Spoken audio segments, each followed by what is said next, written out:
সূরা ইউসুফ পাঠ পর্ব ৮১ থেকে ৮৫ পাঠে মনিরুজ্জামান প্রমুখ। তোমরা তোমাদের পিতার কাছে ফিরে যাও এবং বলো, পিতা, আপনার ছেলে চুরি করেছে। আমরা তাই বলে দিলাম যা আমাদের জানা ছিল, এবং অদৃশ্য বিষয়ের প্রতি আমাদের লক্ষ্য ছিল না।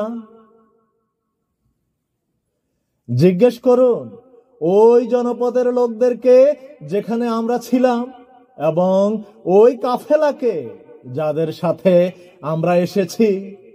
নিশ্চিতই আমরা সত্য বলছি। তিনি বললেন, কিছুই না, তোমরা মন গড়া একটি কথা নিয়েই এসেছ। এখন ধৈর্য ধারণই উত্তম। সম্ভবত আল্লাহ তাদের সবাইকে একসঙ্গে আমার কাছে নিয়ে আসবেন। তিনি সুবিজ্ঞ, প্রজ্ঞাময়। এবং তাদের দিক থেকে তিনি মুখ ফিরিয়ে নিলেন এবং বললেন, হায় আফসোস ইউসুফের জন্যে। এবং দুঃখে তার চক্ষুদয় সাদা হয়ে গেল, এবং অসহনীয় মনস্তাপে তিনি ছিলেন ক্লিষ্ট।